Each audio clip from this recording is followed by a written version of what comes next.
জুবিন গাৰ্গ ডাঙৰীয়াক সকলোৰে পাহৰিছে নেকি? সকলোৰে ফেচবুকত জাষ্টিছ ফৰ জুবিন গাৰ্গ লিখিবলৈ পাহৰিছে নেকি? দুমাহ নহওঁতেই জুবিন গাৰ্গ ডাঙৰীয়া ন্যায় বিচৰাটো কমাই দিছে নেকি অসমবাসী ৰাইজে? নমস্কাৰ বন্ধু বান্ধৱীসকল, কি খবৰ আপোনালোকৰ? ভালনে বাৰু? বৰ্তমান মোৰ ভালেই।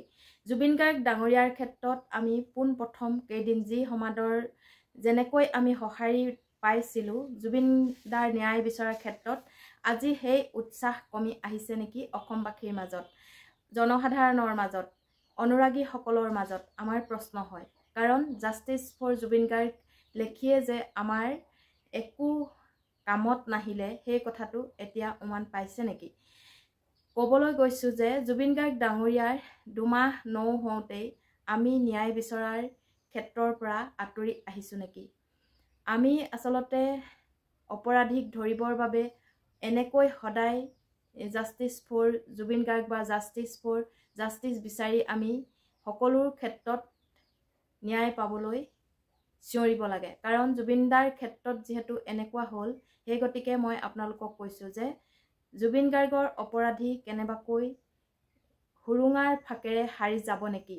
আমি নিতাল মাৰিলেই সেই সুৰুঙাৰ বিচাৰি যি জুবিন গাৰ্গৰ অপৰাধী সিদ্ধাৰ্থ শৰ্মা, শ্যামকানু মহন্ত আৰু যি কেইজন জড়িত হৈ আছে সেই কেইজন ফাকে ফাকে সাৰি যাব নেকি? আমাৰ অসমবাসীৰ বহুত প্ৰশ্ন।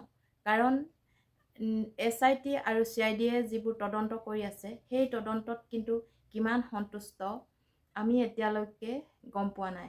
কাৰণ তেওঁলোকে এতিয়ালৈকে একো বিচাৰ কৰি উলিয়াব পৰা নাই। ৰাইজে যি ধৰণে বিচাৰিছে সেই ধৰণে তেওঁলোকে দোষীক শাস্তি দিয়াৰ ক্ষেত্ৰত কোনো কাম আগবঢ়াই নিব পৰা নাই। গতিকে সকলো অসমবাসীয়ে জুবিন দাৰ ক্ষেত্ৰত পুনৰ জাষ্টিছ ফৰ জুবিন গাৰ্গ এনেধৰণে লিখি আপোনালোকৰ মন্তব্যসমূহ আগবঢ়াবলৈ নাপাহৰিব।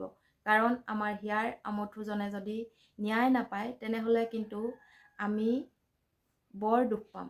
গতিকে তেওঁ যিটো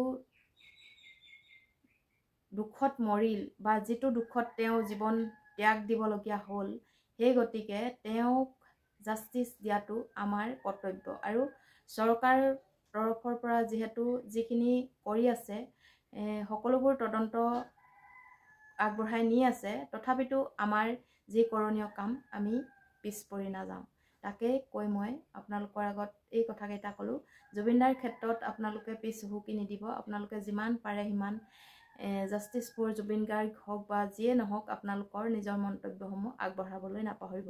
কাৰণ অসমীয়াত এষাৰ কথা আছে, দিন পালে খেন পায়, এনেধৰণৰ কথা এষাৰ আছে। গতিকে জুবিন দাৰ ক্ষেত্ৰত এই কথাষাৰ যাতে নাখাটে, তেওঁ মৃত্যুৰ যিমানেই দিন নহওক কিন্তু আমি ন্যায় পোৱাটো বিচাৰোঁ। ধন্যবাদ।